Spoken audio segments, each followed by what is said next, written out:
Morning, friends. Today we have discussed the induction machine design. Okay, so in the last lecture we have covered the different topic of the induction motor, like induction motor principle. Okay, different types of rotors are there.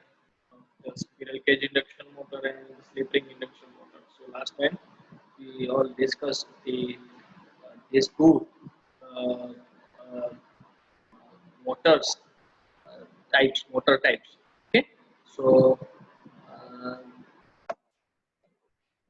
okay, uh, so we have discussed the in the last lecture uh, the induction motor working principle. Okay, different types of motors, squirrel cage and slip ring. Okay, so now at the in this lecture we have go forward the next topic, and the topic is a general concept and constraint in the design of rotating machine. Okay, so we have start our the motors design in this lecture. uh, at the all the previous lecture we have only discussed the all the principal motor construction working. Okay, so basic of the all design point of view we have already discussed in the total three previous three lectures. So in this lecture we have go forward the particular like the design point of view. Okay, so आज हम design हम start कर रहे हैं rotating machines की. So first we have discussed the basic design of the rotating machine. कोई भी motor होती है तो वो तो रोटेट ही होती रहती है. सो रोटेटिंग मशीन्स के जो डिजाइन के बेसिक स्टेप है वो हम कवर करते हैं आज. एंड देन आफ्टर हम इंडक्शन मोटर की डिजाइन जो है वो स्टार्ट करेंगे, और इंडक्शन मोटर का डिजाइन का चैप्टर खत्म होगा, बाद में हम सिंक्रोनस मशीन की डिजाइन पे जाएंगे. Okay, so in the induction motor design first design है इसलिए इसके अंदर डिफरेंट टाइप्स ऑफ सिंबल्स आते हैं. Okay, so in the last semester you have already studied the DDMT subject, design of DC machines and transformer. Okay, so in this semester you have studied the design of AC machines. So uh, you all know about the different types of symbol are used in the design. Okay, so symbols are there, you all know, but we have rephrase the all these symbols. तो first symbol जो है वो है D, capital D. So capital D को क्या बोलते हैं? Armature diameter और दी स्टेटर बो. ओके, आपको यहाँ पे दिख रहा है डी, किसको बोलेंगे? ये रहा, ये डी है. Okay, armature diameter of rotating machine, जो रोटेटिंग मशीन होता है उसका आर्मेचर डायमीटर. और सपोज इंडक्शन मशीन है तो उसका स्टेटर का जो बोर है उसका हमको डायमीटर जो होता है उसको हम कैपिटल डी बोलेंगे. ओके, सो फर्स्ट डी था. सेकंड है कैपिटल एल. कैपिटल एल को क्या बोलते हैं? कैपिटल एल को हम बोलते हैं length of the stator core. ये रही, आपको दिख रही है length of the stator core. देखो कर रहा हूं, ये रही. Okay, so length of the stator core आपको दिख रही है. यहाँ से यहाँ तक की जो लेंथ है स्टेटर की कोर की, स्टेटर की जो कोर होती है उसकी लेंथ हम देखते हैं तो उसको हम कैपिटल एल से डिनोट करते हैं. ओके, सो कैपिटल एल हमको पता चल गया. देन एन, तो स्मॉल एन, तो स्मॉल एन को हम बोलते हैं, आपको पता ही है कि मोटर है, रोटेटिंग पार्ट है. So speed in the RPS. Small N का मतलब हम करते हैं RPS, means revolution per second. Okay, revolution per second. Suppose capital N लिखते हैं तो वो रिवॉल्यूशन पर मिनट हम उसको डिनोट करते हैं, लेकिन स्मॉल एन लिखते हैं तो सेकंड के हिसाब से हम स्पीड उसकी देखते हैं. स्मॉल एन एस, इसका मतलब है synchronous speed in the RPS. Okay, फिर है पी, तो number of poles, you know. A, number of parallel path okay. जो कंडक्टर होते हैं आर्मेचर के, या जो उसमें तो नंबर ऑफ पैरेलल पाथ कितने हैं उसको हम ए से डिनोट करते हैं, स्मॉल ए से। ओके। फिर हम टो, टो को हम बोलते हैं pole pitch. Okay. Okay, you know all about the pole pitch in the DDMT subject, we have discussed the all the things. Okay, so pole pitch इसको हम टो बोलते हैं, जिसका फॉर्मूला होता है pi D by P. Okay, so pi फिर capital B by P, तो tau का फॉर्मूला होता है। ओके, पोल पिच। ओके, दो पोल के बीच का डिस्टेंस उसको पोल पिच बोलते हैं, और ये डिस्टेंस को हम मीटर में दिखते हैं। ठीक है। सो नेक्स्ट है जेड, कैपिटल जेड आपको यहाँ पे दिख रहा है। कैपिटल जेड का मतलब है टोटल नंबर ऑफ आर्मेचर और स्टेटर कंडक्टर। जेड को हम क्या बोलेंगे, टोटल नंबर ऑफ कंडक्टर कितने हैं आर्मेचर के अंदर। ओके। फिर है TPH, T suffix pH, TPH का मतलब है टन्स पर फेज, वो हमको पता है। फिर है IZ, I suffix Z. Okay, so current in each conductor. Okay, ampere उसका यूनिट। के डब्ल्यू, के suffix W, winding factor, you all no. फिर आई ए, आई सफिक्स ए जिसको बोलेंगे आर्मेचर करंट। ओके। फिर I P H, I suffix P H, तो I P H को बोलते हैं करंट पर फेज। ओके। ई को हम ईएमएफ बोलते हैं, लेकिन यहाँ पे बैक ईएमएफ की बात की है। फिर EPH, E suffix P H, induce EMF per phase. Okay. फिर पी तो rating of the machine, kilowatt. Okay, P को हम रेटिंग ऑफ द मशीन बोलते हैं। फिर P A, power develop by the armature. Okay, power develop by the armature. Okay, so हमारा ये हो गया P A, P suffix A. फिर हम दिख रहा है Q, KVA rating of the machine. Okay, induction motor होता है तो उसका हम रेटिंग के डब्ल्यू में होता है। सिंक्रोनस मशीन, सिंक्रोनस जनरेटर होता है, उसका रेटिंग केवीए में होता है, तो उसी हिसाब से हम डिनोट करते हैं अकॉर्डिंग टू मशीन। लेकिन रोटेटिंग मशीन सब है, इसलिए ये सब सिंबल हमको उसमें सब में काम आने वाले हैं। ओके, सो नेक्स्ट आपको दिख रहा है ये हमने मेन डायमेंशन। अब देखो, कोई भी मशीन के सबसे पहले डिजाइन स्टार्ट करते हैं तो सबसे पहले उसके मेन डायमेंशन हम फाइंड करते हैं। मेन डायमेंशन में आता है D, capital D and capital A. हम ट्रांसफॉर्मर की लास्ट सेमेस्टर में डिजाइन पढ़े, उसके अंदर भी हम मेन डायमेंशन फाइंड करते थे, पता है। ट्रांसफॉर्मर के अलग अलग डायमेंशन थे कि उसमें विंडो की हाइट और सब, विंडो की वेट। ओके, और total height of the transformer, ऐसे सब कुछ बहुत सारे उसके जो डायमेंशंस थे वो फाइंड करते थे ट्रांसफॉर्मर के अंदर लास्ट से। तो इसमें भी रोटेटिंग मशीन है, इंडक्शन मशीन, तो उसके अंदर भी बहुत सारे डायमेंशन आएंगे। तो उसके जो भी डिफरेंट टाइप्स ऑफ पैरामीटर है वो सब हमको फाइंड करने पड़ेंगे। कि कोई भी मोटर की हम डिजाइन करेंगे तो वो मोटर की जो है उसकी साइज कितनी बनेगी, ये मोटर की साइज जितनी बनेगी उसी हिसाब से मोटर की स्पीड और सब कुछ आता है। ओके, सो सबसे पहले आपको पता है कि डिजाइन हम कोई भी बनाते तो सबसे पहले हम रिक्वायरमेंट होती है उसकी स्पीड, ये मोटर की स्पीड कितनी चाहिए, उसी हिसाब से हम डिजाइन के पैरामीटर सेट करते हैं, उसके डायमेंशन बनाते हैं। ठीक है, उसी हिसाब से पोल की डिजाइन होती है, वाइंडिंग की डिजाइन होती है, सबकी डिजाइन उसी हिसाब से हम करते हैं। ठीक है, सो फर्स्ट ऑफ ऑल हम माइन डायमेंशन में जाएंगे, और जीटीयू के अंदर मेन डायमेंशन का एक एग्जांपल उसके अंदर पूछा ही जाता है। 7 मार्क्स का एक एग्जांपल मेन डायमेंशन का, इंडक्शन मशीन के मेन डायमेंशन का होगा होगा ना होगा। ओके, तो यहाँ से आज से लेक्चर से डिजाइन स्टार्ट हो गया है। सो आप अब सब ध्यान से सब कुछ, एक जो जितना भी लेक्चर हो रहा है वो सब के बारे में देखो। ठीक है, तो फर्स्ट मेन डायमेंशन के अंदर कोई भी मशीन होता है तो आपको पता है ऊपर का ये स्टेटर है, अंदर जो होता है वो रोटर होता है। ठीक है, ये रोटर का पार्ट है, ये आर्मेचर का पार्ट है, ये ऊपर वाला स्टेटर की कोर है। तो ये आपका एल हो गया। यहाँ पे बीच में जो आपको होल दिखता है वो आपको डी है, कैपिटल। ओके, तो उसको भी फाइंड करना पड़ता है। फिर कोई भी मशीन होता है तो उसके अंदर आर्मेचर और स्टेटर की पेरीफेरी है, तो उसके बीच में एयर गैप होता है जहाँ से फ्लक्स आपका स्टेटर टू रोटर होता है, और रोटर में लिंक होता है, और वो एयर गैप के अंदर आपका टोटली फ्लक्स जो होता है वो तो वो एयर गैप जो होता है थोड़ा सा बराबर है, उसका भी हम डायमेंशन या वगैरह उसके बारे में बात नहीं करते हैं, लेकिन कभी मशीन के अंदर आपने देखा होगा तो एयर गैप होता है between the stator and rotor. Okay, फिर बहुत सारे पार्ट्स आते हैं मशीन के अंदर, इंडक्शन मशीन के अंदर देखने जाए तो अभी हम जरूरत नहीं है। ठीक है, सो मेन डायमेंशन के अंदर हम स्टार्ट करते हैं। मेन डायमेंशन के अंदर सो उसके अंदर सबसे पहले आर्मेचर या स्टेटर बोर जो होता है डी, और उसकी जो लेंथ होती है एल, उसका हमको फर्स्ट ऑफ ऑल डी और एल फाइंड करने के एग्जाम्पल पूछे जाते हैं। ठीक है, तो सबसे पहले उसमें हम जाएंगे।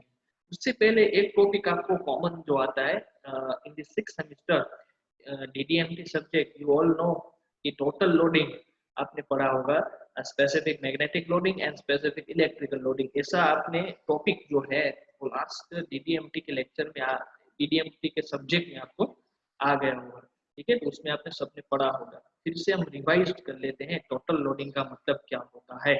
So total loading of the machine, तो कोई भी मशीन होता है वो दो पार्ट उसके अंदर मेनली उसके कारण वो चलता है। एक एक तो होता है मैग्नेटिक और दूसरा होता है इलेक्ट्रिक। ओके, दोनों के कॉम्बिनेशन से ही मशीन हमारा चलता रहता है, magnetic as well as electric.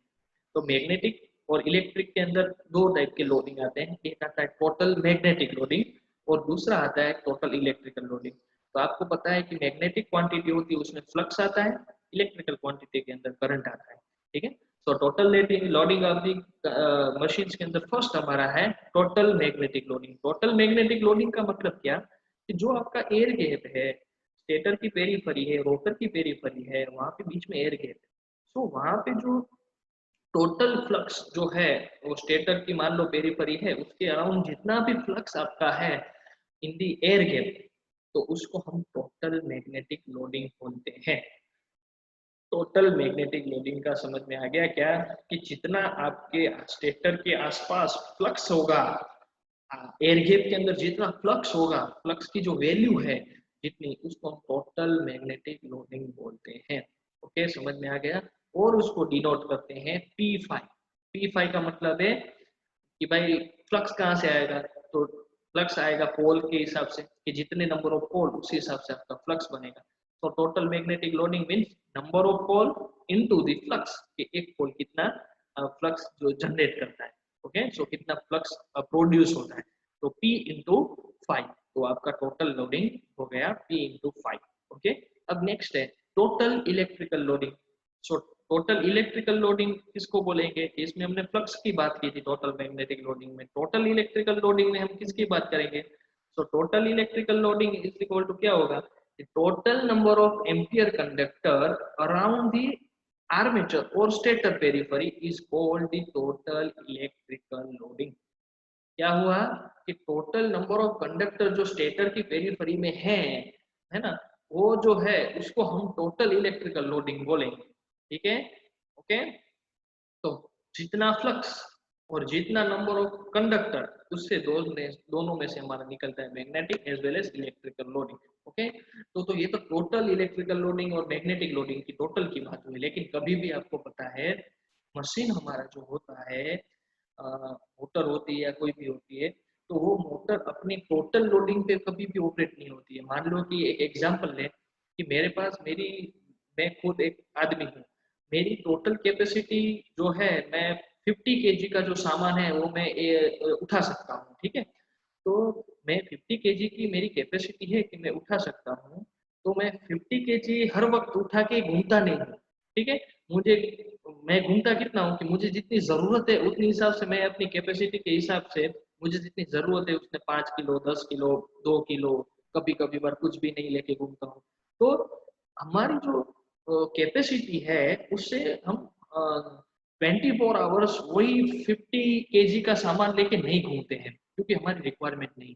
तो मेरे पास टोटल मेरी कैपेसिटी, टोटल लोडिंग मेरे पास तो 50 केजी का है, लेकिन मैं घूमता नहीं हूँ 50 केजी लेके। तो मैं क्या करता हूँ, अपने रिक्वायरमेंट के हिसाब से घूमता हूँ। कभी कभी बार ऐसा है कि 50 केजी का सामान उठाने का आ जाए तो मैं उठा सकता हूँ, उसमें प्रॉब्लम नहीं, लेकिन हर वक्त उठा के नहीं घूमता हूँ। सो टोटल लोडिंग तो वो उसकी कैपेसिटी है कि इतना वो फ्लक्स जनरेट कर पाएगी, इतना वो करंट फ्लो करवा पाएगी। लेकिन कोई भी मोटर अपनी फुल लोड कैपेसिटी या टोटल लोडिंग जो होता है उसके ऊपर ऑपरेट नहीं होती है। वो पर्टिकुलर स्पेसिफिक जितना उसके ऊपर लोड है उस हिसाब से वो अपना सप्लाई में से करंट खींचती है, उसी हिसाब से वो फ्लक्स बनाती है मोटर। ठीक है, कि जितना उसको मैकेनिकल रिक्वायरमेंट है आउटपुट का, जितना उसके ऊपर लोड पड़ेगा उसी हिसाब से वो सप्लाई में से करंट खींचेगी मोटर, और उतना उसी हिसाब से फ्लक्स प्रोड्यूस हो। तो उसको हम बोलते हैं उसका स्पेसिफिक मैग्नेटिक लोडिंग और specific electrical loading. Okay, so next term आपको दिख रहे हैं इन दी लेफ्ट सेक्शन, आपको लेफ्ट सेक्शन में दिख रहा है ये रहा specific electrical sorry total electrical loading को हम डिनोट किससे करेंगे वो पहले देख लेते हैं। टोटल इलेक्ट्रिक लोडिंग को डिनोट करेंगे आईजेड। आईजेड का मतलब होता है कि एक कंडक्टर के अंदर से कितना करंट फ्लो होता है, और जेड का मतलब है total number of the conductor. तो टोटल करंट हमको मिल जाएगा, एक कंडक्टर के अंदर से मान लो कि 0.5 एम्पियर फ्लो हो रहा है, तो टोटल नंबर ऑफ कंडक्टर जितना है उसमें से उतना हमारा करंट फ्लो हो सकता है, तो total electrical loading of the machine हो गया। ओके, नाउ हम बात करते हैं स्पेसिफिक लोडिंग। ओके, तो स्पेसिफिक लोडिंग के अंदर आपको फर्स्ट है specific magnetic loading. Specific magnetic loading किसको बोलेंगे कि the average flux density over the air gap of machine is known as specific magnetic loading. Average flux density जो आपकी एयर गैप के अंदर होगी, वो मशीन जितने ऑपरेट होगा, मशीन के पास जितना लोड होगा उसी हिसाब से वो फ्लक्स डेंसिटी उसके अंदर आएगी। तो फ्लक्स अपॉन एरिया उसको हम बोलते हैं स्पेसिफिक मैग्नेटिक लोडिंग। तो total flux around the air gap upon area of flux path eight the air gap. तो ये हमारा हो गया स्पेसिफिक मैग्नेटिक लोडिंग, जिसको हम डिनोट करते हैं B A V, B average. Okay, तो मैग्नेटिक लोडिंग में टोटल फ्लक्स, तो टोटल फ्लक्स का वैल्यू हमको पता है P5। Okay, upon area of the flux path, flux कहां से फ्लो होगा थ्रू एयर गैप, तो थ्रू एयर गैप लेगा तो उसका टोटली राउंड जो एयर गैप होता है उसका टोटल एरिया हम देखने जाए तो pi into D L. Okay, pi D L. Okay, so पाई डी एल आपका बना, तो पाई डी एल अपॉन में रहेगा। और मैंने आपको बोला था टो, तो टो का मतलब होता है, कभी कभी बार बच्चे टाउ भी बोलते हैं लेकिन टो बोलते हैं। टो का मतलब है यहाँ पे टो का मैं एक इक्वेशन लिख रहा हूँ, ये मान लो टो है, उसका फॉर्मूला होता है pi D by P, pi D by P, उसको हम टो बोलते हैं।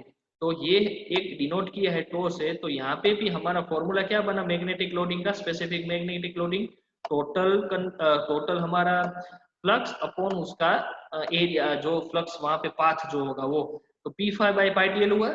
तो pi D by P is equal to tau होता है, तो यहाँ पे पाई डी नीचे है पी ऊपर है, तो हम ऐसा कर सकते हैं कि पाई डी बाय पी ऐसा लिख सकते हैं, ये पी निकाल दो तो पाई डी बाई पी हो गया, तो pi D by equal to tau होता है, और ये पी फिर हमने ऊपर जाने दिया तो फिर से पी आ गया यहाँ पे। तो ये हमारा इक्वेशन जो पुराने वाला था वो हो गया पाई डी बाई पी तो इज इक्वल टू टो नीचे रख दिया, यहाँ पे टो आ गया, तो पाई डी बाई पी निकल गया। इतनी टर्म निकाल के हमने 1/टो में हो गया।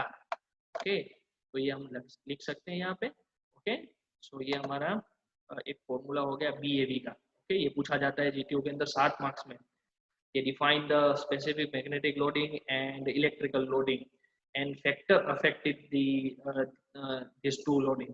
ओके, सो ये भी पूछा जाता है। ओके, नेक्स्ट हम देखते हैं specific electrical loading. Okay, so specific electrical loading किसको बोलेंगे, देखो स्पेसिफिक इलेक्ट्रिकल लोडिंग मींस कि total armature ampere conductor upon armature periphery at the air gap, जैसे हमने फ्लक्स के बारे में लिखा इसी हिसाब से हमको लिखने का है इलेक्ट्रिकल लोडिंग के अंदर। तो उसका फॉर्मूला क्या बनेगा, total ampere conductor, armature ampere conductor, तो हमने ऊपर ही लिखा आई Z into Z, total electrical loading का फॉर्मूला। तो टोटल इलेक्ट्रिकल लोडिंग का फॉर्मूला ऊपर ही लिखा आई जेड इंटू जेड, और नीचे लिखना का होगा हमारा उसका armature periphery at the air gap. अब armature periphery at the air gap होता है पाई इंटू ओनली डी, याद रखने का, ऊपर एरिया है यहाँ पे और यहाँ पे ओनली पेरिफेरी है, तो यहाँ पे ऊपर एरिया का फॉर्मूला पाई डी एल आएगा, यहाँ पे ओनली पेरिफेरी है इसलिए पाई इंटू डी आएगा। ओके, तो ये हमारा फॉर्मूला बन गया I Z into Z upon pi D. Okay, so ये हमारा हो गया स्पेसिफिक इलेक्ट्रिकल लोडिंग। ओके, तो आज इतना हम रखते हैं डिजाइन के अंदर। आज हमने कौन कौन से पॉइंट कवर किए हैं कि भाई बेसिक डिजाइन के कौन कौन से सिंबल्स होते हैं, फिर उसमें भी सिंबल्स के अंदर main dimension D and L find करने के होंगे हमको, और उसके बाद हमने देखे टोटल लोडिंग, उसके अंदर total magnetic loading, total electrical loading, फिर हमने देखा total specific magnetic loading and specific electrical loading. इतनी सारी चीजें हमने आज सब बात की। ओके, सो इतना हम आज रखते हैं। ओके, और इसमें असाइनमेंट के तौर पे 2 क्वेश्चन दे रहा हूँ। वो फर्स्ट क्वेश्चन जो है हमारा कि explain the total magnetic as well as total electrical loading. Okay, क्या है first question? Total magnetic loading and total electrical loading define करो। और सेकंड क्वेश्चन है कि explain the specific magnetic loading and specific electrical loading. ये 2 question आपके हैं। उसकी आपको टोटल लोडिंग और उसकी सबकी डेफिनेशन, 4 डेफिनेशन होगी। चारों डेफिनेशन आपको 2 क्वेश्चन में आपको डालने की है। ओके, ठीक है, और आपको गूगल क्लासरूम में रिवर्ट बैक कर देने का है। ओके, सो थैंक यू, इतना हम रखते हैं। नेक्स्ट लेक्चर में हम डिजाइन के ऊपर आगे जाएंगे, जहाँ पे output equation of the machines, उसमें हम जाएंगे। अब हमारी डिजाइन धीरे धीरे स्टार्ट हो रही है। ठीक है, सो धीरे धीरे हम मेन डायमेंशन फाइंड करने के पहले पहले स्टेज में हम जा रहे हैं। ठीक है, तो यहाँ से आज से लेक्चर, आज का लेक्चर ही डिजाइन का स्टार्ट हो गया है। सो आप सब आराम से ध्यान से पढ़ना। ओके, और डाउट हो तो पूछ सकते हैं। ठीक है, तो आज हम इतना रखते हैं। Happy learning, goodbye and thank you.